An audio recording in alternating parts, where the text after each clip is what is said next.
In the beginning of this year, comedian Cat Williams made absolute history and tons of headlines when he jumped on Shannon Sharpe's podcast and basically exposed the entire industry. Now, I've had to turn down $50 million 4 times. 4 times. Just to protect my integrity and that virgin hole I was telling you about. Right. Because P. Diddy be wanting to party. And you gotta tell him no. You got to tell him no. Revealing the secrets and the fraud of so many celebrities that we've come to love. And what's so crazy about this interview is that he really had the balls to drop names. And one of those names was Diddy. Now, at the time of this interview coming out, it had lots of mixed reactions because a lot of people were saying that Cat Williams was just going crazy off the liquor, and lots of other people were saying that he was saying some truth. We wouldn't know just how right Cat Williams was because literally 3 months after this interview came out, Diddy's house in LA and Miami would get raided by the FBI for sex trafficking and tons of other shit. Now, 2024 has been the year that lots of people are getting exposed for who they really are, and the #1 person on this list is Sean Combs, aka Puff Daddy, aka P. Diddy, aka Diddy, aka the Diddler. Weird sex parties, sex trafficking, drugging people, the amount of stuff that this guy has done, calling him the devil would practically be a compliment. At this point, Diddy has done so much shit that a lawyer announced that he has 120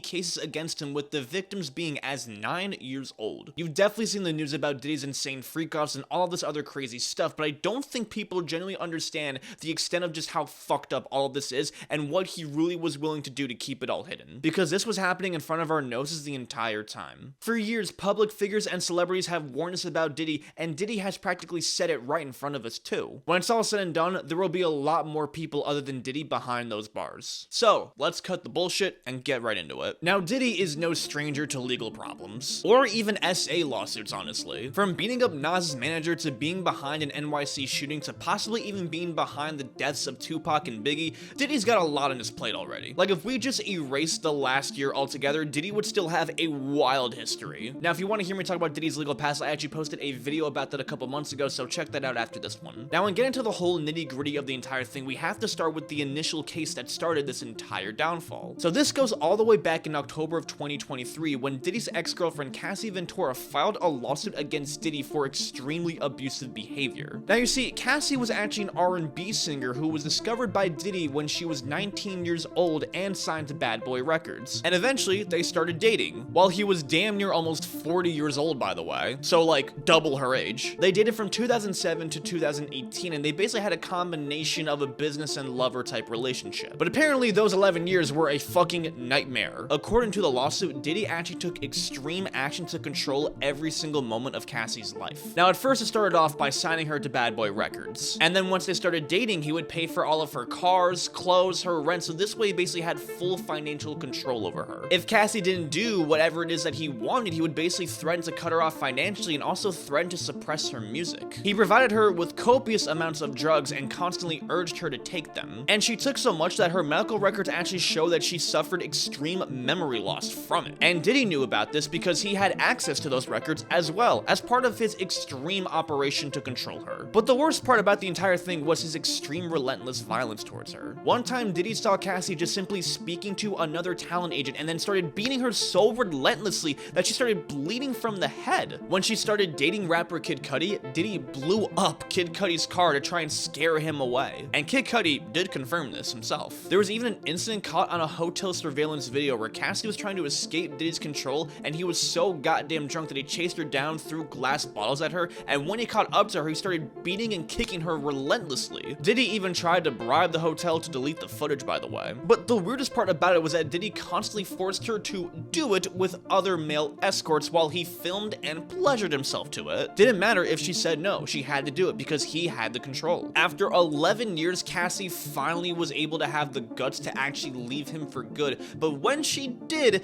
Diddy actually broke into her house and R-worded her. It took her so many years to come forward, but she finally did, and thank God she did. Diddy even apparently tried to make this lawsuit not happen by offering her 8 figures to drop it completely, but she still filed it. Diddy's team completely denied everything and claims that Cassie was just simply trying to find a quick payday. However, literally 1 day later after this lawsuit was filed, it was completely settled for some type of undisclosed amount. And while this lawsuit was settled pretty quickly, it would be the one that basically caused an entire domino effect of Diddy getting exposed for who he is. Because not even 1 week later, 2 more people would file SA lawsuits against Diddy for the things that he did to them as well. And the first one was by a woman by the name of Joy Dickerson Neal, who claims that Diddy took her to dinner after she was in one of his music videos back in 1991. She claims that during dinner, Diddy drugged her, R-worded her, and actually filmed the entire thing on camera, and he then showed it to like a bunch of people who worked at the record label. She claims this caused extreme mental anguish and basically ruined her chances at getting in the industry because this basically was a form of revenge porn. Now, the third suit was filed by a woman by the name of Liza Gardner, who claims that she met Diddy when she was 16 years old at some type of event that was founded by the now defunct media company MCA in around 1990 or 1991. Diddy was extremely flirty and giving her tons of drinks when she, again, was 16. Diddy then invited Liza and her friend to go to singer Aaron's Hall apartment for the after party. It was there that Diddy and Aaron assaulted both girls repeatedly. And a couple of days later, Diddy actually went to the home where Liza and her friend were staying and choked her to the point where she passed out. Diddy was actually apparently in a relationship at the time and was scared that Liza's friend would tell his girlfriend. Diddy's team denied both of these as well, claiming that these women were also just looking for a quick cash grab. However, 2 weeks later, Diddy got another pretty disturbing lawsuit from a fourth woman. She claims that when she was 17 years old, she was in a Detroit lounge where she met then president of Bad Boy Records, Harvey Pierre. Harvey claimed that he was actually friends with Diddy and convinced her to get on a private jet with him to New York to meet him. When she is 17, and again, underage, it was in New York where she was given tons of drugs and tons of alcohol, and then Harvey and Diddy did, well, you know what they did. I think at this point, it's pretty predictable. In around a month, Diddy had such a giant swarm of cases around him that was pretty concerning. 4 SA lawsuits in 1 month is a terrible look for anybody, even if these were somehow hypothetically false. And this did do a lot of damage to Diddy because a lot of his business endeavors and ventures were completely sabotaged by this. He lost his partnership with Ciroc, which was a huge way he made his money. He lost out on a future reality show he had planned with Hulu. He even had to step down from Revolt TV, which was a giant company that he founded. Diddy was already getting his career ruined, so he felt like he had to make a response. On his Instagram, he posted this statement: "Enough is enough. For the last couple of weeks, I sat silently and watched people try to assassinate my character, destroy my reputation and my legacy. Sickening allegations have been made against me and my individual is looking for a quick payday. Let me be absolutely clear. I did not do any of the awful things being alleged. I will fight for my name, my family, and for the truth." Now, what I described to you so far is already pretty messed up. And assuming it's true, well, Diddy really is a monster who treats women less than nothing. But this wasn't even the worst of it. Not even close. Because all the stuff I mentioned was bad, but what was coming up next was so bad that it actually made this stuff look like PBS Kids program. Now, on February 2nd, a 5th lawsuit was issued by producer Lil Rod, who worked with Diddy on his latest album, the Love album, Off the Grid. Now, Lil Rod produced 9 songs on the album, and actually during the time he was working on it, he lived with Diddy in various homes in LA, Miami, and New York. However, he was recouped for more than just music, because Lil Rod was forced to engage in tons of illegal activity. Now, for one, Lil Rod was forced to acquire escorts and certain substances for Diddy, and was forced to film Diddy with these escorts all the time. Now, on September 12th of 2022, a shooting occurred after Diddy's son Justin, and a third person got into a pretty heated argument. Now, the third man was shot in the hip by Diddy and was bleeding pretty badly, because you know that's what happens when you get shot. Lil Rod was in the exact same room where this happened and even had blood come on his shirt from it. However, Diddy instructed Lil Rod to lie to the police that he was not involved in the shooting, nor was his son Justin, and they tried to make it look like it was some random drive-by shooting. Now, on top of this, Lil Rod was assaulted relentlessly throughout this period. It went from Diddy walking around naked and forcing Lil Rod to watching him shower, to constantly grabbing Lil Rod's you-know-what,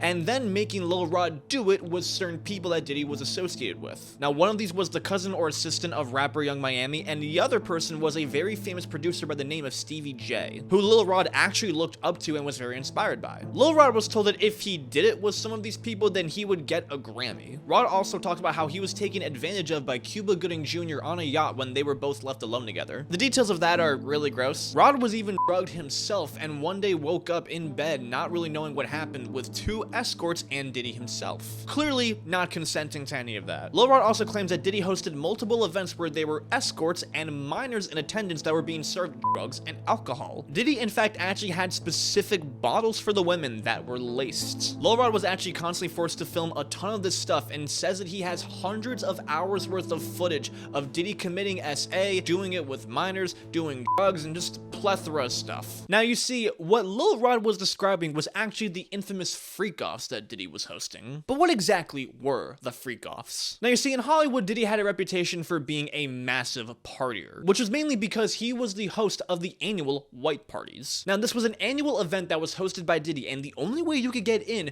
was by being 1, an A-list celebrity, and 2, wearing all white. These parties would take place in luxurious locations like Beverly Hills, the Hamptons, you know what I'm talking about. They had all white decor that would give it a very luxurious and simple feel. No expense was spared on the entertainment, and they usually had like tons of crazy shit going on, because this was supposed to be like the one-all be-all celebrity parties. Now this party was marketed to be like for charity and stuff, but in reality it was just an excuse for celebrities to get turned and network. So many big name celebrities came to this thing, it would quite literally be easier for me to tell you who didn't go. But it was after these white parties, when many of the guests left, that the freak-offs would begin and the back rooms. Now Diddy's freak-offs were essentially a gathering of Diddy, sex workers, a select few of his friends, and they would get together and get more freaky than a circus. These were very exclusive events that only a very few select people of Diddy's inner circle could actually attend. Diddy would bring in sex workers from overstate lines, get a ton of drugs, and basically have a bender that lasted for days at times. These were so intense that people would actually need IV fluids after. And it was for these freak-offs that Diddy's true disgusting behavior really came out. Now for these freak-offs, Diddy allegedly committed racketeering, sex trafficking, bribery, kidnapping, and more. You see, Diddy would do almost anything possible to get his way, no matter what. Many of the people who participated in the freak-offs did not really do so willingly. Now lots of the women that were involved were actually women that he managed or that he found at various clubs or other ways. Diddy would use his status, violence, and drugs to make these people participate. It's not an exaggeration to say that Diddy is quite literally one of the most powerful people in the music industry. He's a billionaire. He got those billions somehow. He quite literally is responsible for some of the most famous musicians in history. So if he told you go suck some guy off, otherwise your career, money, and status is completely gone, well, you kind of have to do it. And with a lot of the other women specifically, he would actually beat them relentlessly to make them compliant. Sometimes what he did to them was so bad that it would actually take them weeks to recover. And anyone who witnessed this also got a beating. But on top of it all, he often drugged his guests to be a lot more enthusiastic and willing to join in. With Diddy, no is never an option.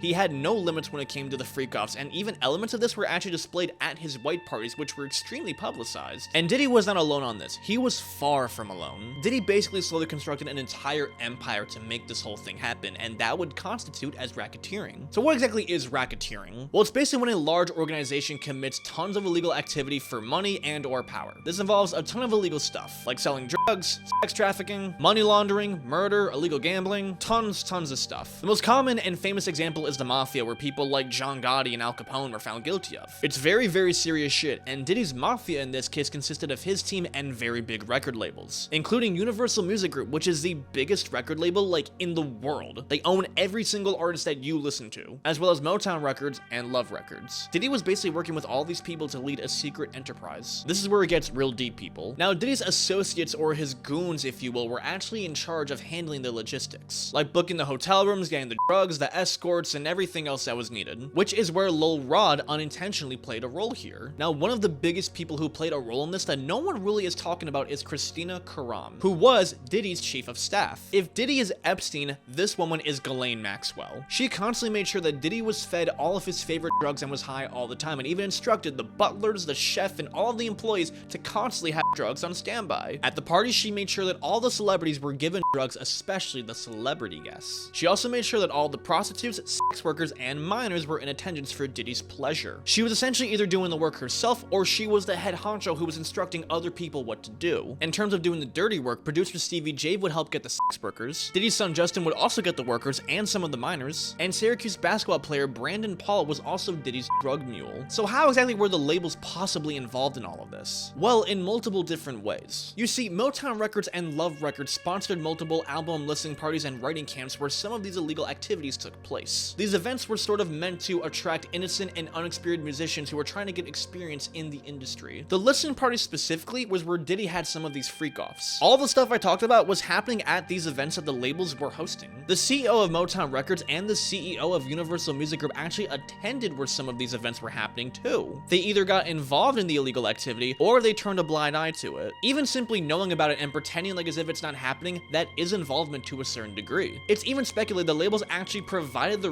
resources for the sex workers to be brought over state lines. Much of these listening parties were simply just a facade for all the illegal shit going on. These labels are also part of a much bigger and broader conspiracy as to being compliant with Diddy's manipulation, where he got people to do his bidding by promising them fame, fortune, and a bunch of other stuff. By not intervening and just simply letting him do what he wants, they partially take responsibility for a lot of the shit going on. Many of the people that Diddy worked with, including Lil Rod, were actually never paid for their work on the album, which the label profits off of. This constitutes as fraud. If the labels truly are involved in the sex trafficking, the drug distribution, and the fraud, this is racketeering and can constitute as a RICO case. Now, Diddy's house was officially raided pretty shortly after this lawsuit happened, but it actually wasn't until September 16th when he was officially arrested, around 6 months later. As we know, the police found 1,000 bottles of lotion and nearly 800 special toys. The craziest thing is that this has been nearly going on for 3 decades. For over 25 years, Diddy was doing this crazy, manipulative, dark shit for so long, and no one had the guts to come forward. It's like every single week we're seeing some crazy new thing occur about Diddy. And there is a reason why it took so long for people to come out, not because they were bad people. You see, Diddy was very strategic into making people be quiet about what he was doing. At almost every single party, anyone who was there with or against their will was secretly being filmed. Diddy would use this footage as blackmail to anyone who dared step forward.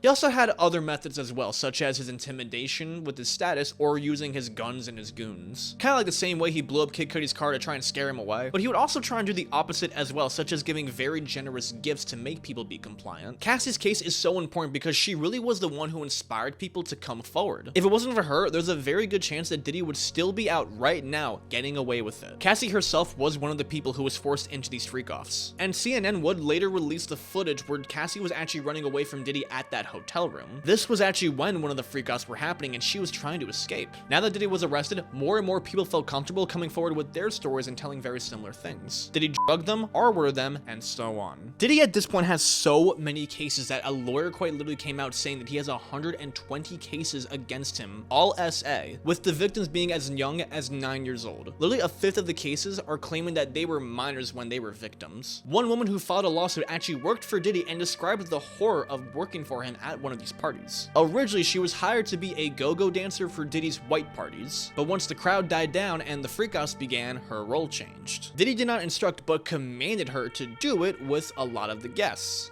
that she described as high prolific names in the hip-hop industry. She was afraid to say no because Diddy actually promised that he would help her break into the industry, and by saying no, she would ruin her chances of that. It was also probably because she was unknowingly drinking drugged alcohol. I mean, at this point, anyone who was drinking anything around Diddy was probably drugged. Another insane story is a man who talked about how he attended one of Diddy's white parties when he was 6 years old because his dad was the photographer. And originally the parties were promised that it would be a very family-friendly ordeal, but that was not the case. At first it was family-friendly, but as the night went on, the Diddy shenanigans started. Weed, topless women, the whole shebang started coming out, right in front of this kid while they knew he was there. If Diddy had no problem doing all of this type of stuff in public, it really shows you just how scary he probably is behind the scenes. It really begs the question about who possibly knew about Diddy's activity and who possibly even got involved. The possibilities are endless, as Diddy has clearly established that he is connected to almost anyone that's famous. I mean, literally anybody who was at these white parties had a very solid chance at being involved, or at least knew about it. They were all there. So we know for sure that some of them were involved, but who? Well, a drug dealer who supplied for these parties actually came forward himself and talked about how when he actually did do the delivery, he saw lots of very high prolific rappers getting it on with each other. Now, when Lil Rod filed the lawsuit against Diddy, he claims that there were other celebrities who were also involved in these acts. Now, while the names were redacted in this case, a lot of people were able to use the context clues given to determine that the people who were involved were Meek Mill, Usher, and Chris Brown. Artists who are all very heavily involved with Diddy publicly and had their careers greatly benefited from him. And as we know, other celebrities who were involved in this case clearly are Stevie J, Cuba Gooding Jr., and Diddy's son. But there are much more people who clearly were also involved in this as well. Now, from various clips, videos, and such, we have a decent insight as to who possibly else could get involved. In 2014, Khloe Kardashian talked about how she was at a Diddy party and everyone was butt naked.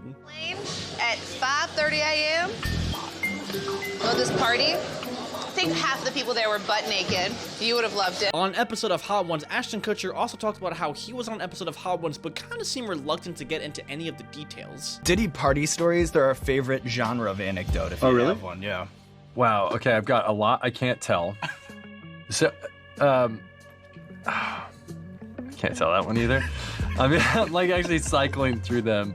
Keep in mind, Ashton co-hosted one of the white parties with Diddy one year, so he definitely has some insights. And one of the biggest celebrities under the spotlight easily is Usher. Now, Diddy was a mentor to Usher early in his career and actually was his legal guardian at one point. Usher lived with Diddy at one point at 14 and says that he actually sort of witnessed some of the Diddy party stuff. When asked about it, he didn't really give too much detail, claiming that he just simply saw the lifestyle. Puffy's place was like just filled with chicks and orgying like nonstop, right? No, not really. I mean, but hey, it was curious. I got a chance to see some things. Yeah, but you were 13. What were you seeing? I went there to see the lifestyle. Right. And I saw it. And it was, but I don't know if I could indulge and understand what I was even looking at. It was pretty wild. So nobody tried to, some woman didn't come along. I didn't say that. Okay. I didn't say that. What I did say is that there were very curious things taking place. And I didn't necessarily understand it. But the part about this interview that tells you all you really need to know was when Diddy said he would never send his daughter to a Diddy camp. You're a dad now. Would you ever send your kid to Puffy camp? Hell no. It should be noted that after Diddy was arrested, Usher noticeably deleted every single one of his tweets, including the one video where him and Diddy were pretty sweaty together but did not seem to be exercising. But considering Usher was being pulled into Diddy's influence at such a young age, you could claim that he is also a victim. And it also seems like Justin Bieber was also a victim of Diddy's handling. A video that I've been seeing constantly being shared that is really eerie now was the video where Justin Bieber spends 48 hours with Diddy. Check this out, yo. Justin, you ever seen the movie 48 Hours? Right now, he's having 48 hours with Diddy, him and his boy. They're having the times of their lives, like, where we hanging out and what we doing. We can't really disclose, but it's definitely a 15-year-old's dream. Now, at the time, it may have seemed innocent because it's just two high-profile celebrities networking or whatever. But watching this now is pretty weird considering what we know. And there's also a video of them 2 years later that just seems really off.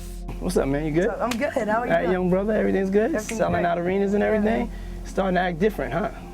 No, you ain't been calling me and hanging out the way we used to hang out. Well, I mean, you try to get in contact with me, through all my, partners and whatnot. But you never really got my number, so. Right. Okay. My number? Yeah. I'm gonna tell you my number. Yeah. It's 555. Yes.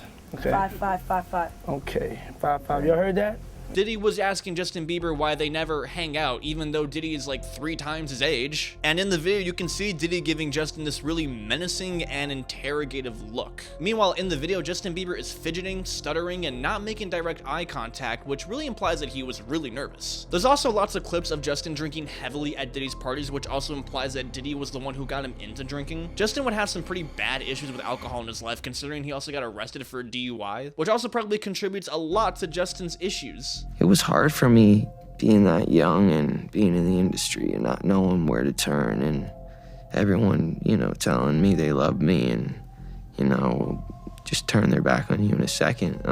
Chloe herself said that Justin was at the Diddy party, and this was in 2014, which would mean that Justin was 20 years old at the time. So who was with you this weekend? A bunch of my friends. Diddy, Quincy, Justin Bieber, so far so good. French Montana. Do you even know half the people you're naming? No. So he was definitely introduced to all of it at a very young age. And there aren't really as many celebrities who self-snitched on themselves rather than the ones who actually tried to warn us about Diddy. Now, the very first person who ever accused Diddy of doing some weird shit was actually Corinne Steffens, who was a video vixen, which is basically like a girl model for all the music videos. She actually released a memoir of her own called Confessions of a Video Vixen, where she talked a lot about her experience with various rappers, mostly about fucking them. And one of them was, well, you guessed it, Diddy. She talked about how she hooked up with Diddy and how actually Diddy was very eerie of her. Apparently, Diddy actually suspected that she was the type of girl that would rat on him. She appeared at one of Diddy's parties and she basically experienced the works. And Diddy would technically be right because, well, she did tell about it. Cat Williams, who I mentioned before, was one of the very few celebrities who actually directly mentioned the parties before any of this other shit came out. And he even talked about how he rejected Diddy's offers because he knew something was up. Cat would even mention the events at one of his recent performances after everything came out. That's my point. You can't be so happy to change shit that you fuck up your life. You know how many celebrities went to Diddy's house thinking they was finna dance? How does that feel? You a grown-ass man You gotta leave Diddy's party like that. You can't even sit down in the car. You got to drive all the way home, standing up.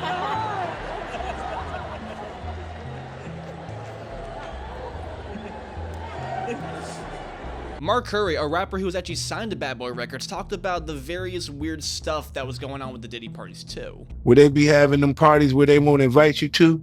And they'd be like, we having a party tonight, but this ain't your kind of party. You'd be like, yeah, I ain't going. I don't want to go. He also mentioned what I talked about earlier, where there were specific bottles for women for obvious reasons. We used to go to when we go to the club, we used to have these bottles, right?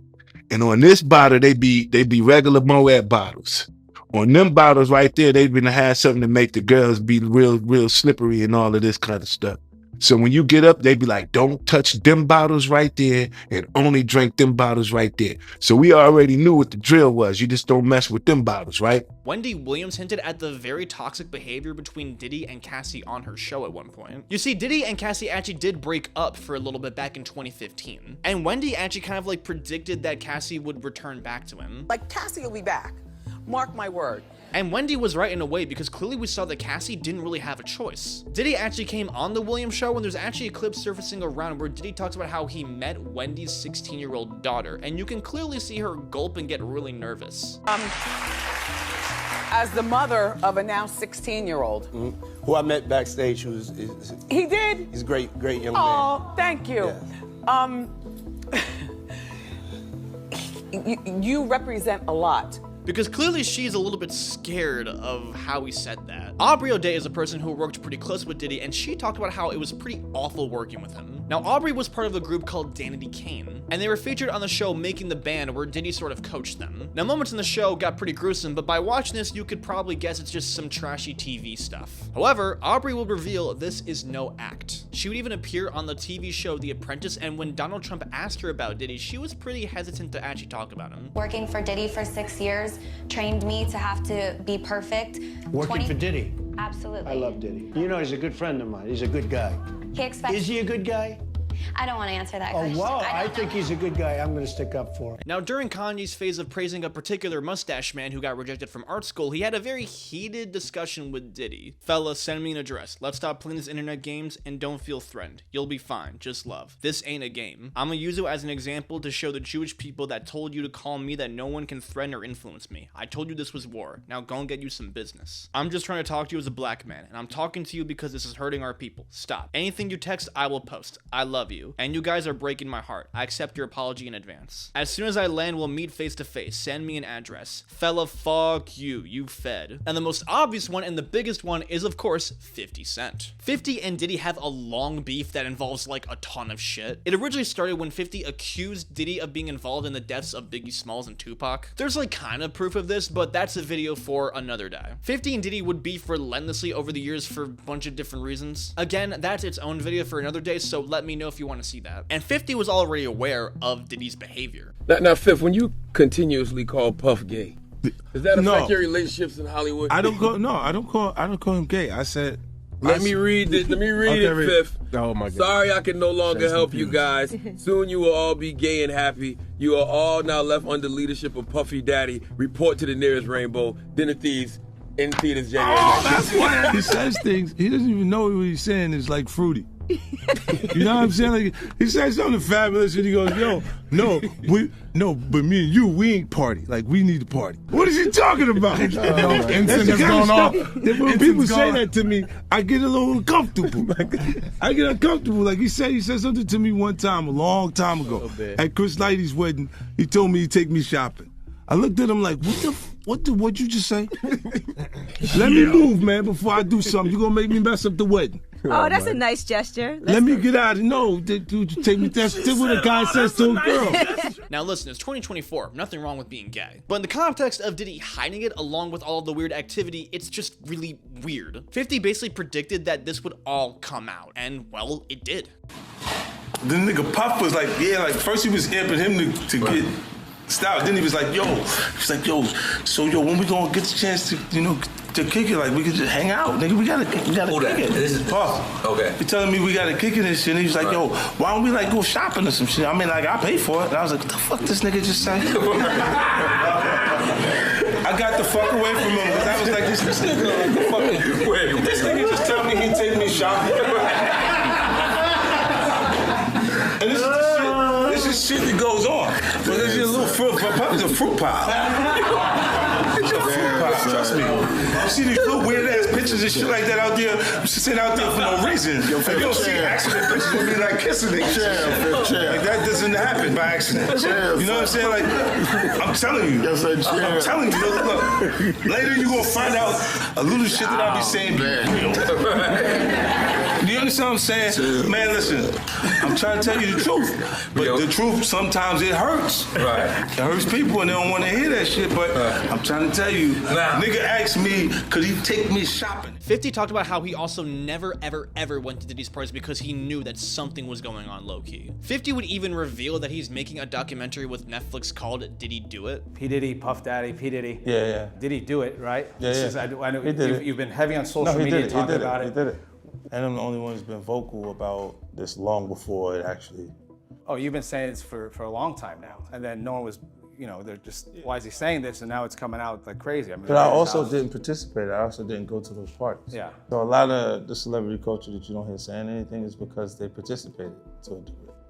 Was there a reason you never went to those parties back in the day? Obviously, I know what was going on there, but is there a reason you never did? I'm just not with all that freaky shit. Like all of the stuff that he's doing, I'm not into that type of stuff. I'm just a little more, maybe you could say basic or normal. Diddy's parties and lifestyle were an open secret at this point, there's no denying it. This is a small percentage of the stories that we've overseen, and even though it's overwhelming, in the long game of things, it's probably gonna only be like 1/10 of the actual shit that we've seen, which honestly is pretty disturbing when you think about it. To this day, Diddy has still denied everything and really truly is trying to argue that all of this is false claims. Diddy's lawyer really tried to argue that the 1,000 bottles of lotion that the feds found was simply just because Diddy likes to buy in bulk from Costco, even though Costco themselves quite literally came forward and said that they don't even sell baby oil. So it's quite literally impossible. The only time that Diddy actually confessed or like admitted to anything was when that video of him and Cassie got leaked and he posted like this really half-assed apology on Instagram. My behavior on that video is inexcusable.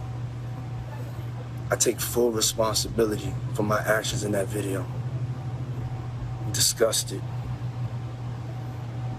I was disgusted then when I did it, I'm disgusted now. It's the most obvious I'm only sorry because I got caught video ever. Now, because all of this is still ongoing, everything I have said is still technically alleged. Other than the stuff that is confirmed with the proof I showed, I do respect the justice system and that it's innocent until proven guilty, but I also strongly believe in using common sense in judgment, which I am going to do right here. This type of stuff doesn't just happen because a ton of people want a payday from you. It happens because some disturbing shit is going on. With all the clues, stories, and everything that is going on about what people are saying about him, Diddy is clearly a disturbing, disgusting individual that used his money, status, and power for pure diabolical shit. And when it's all said and done, he truly will get what he deserves.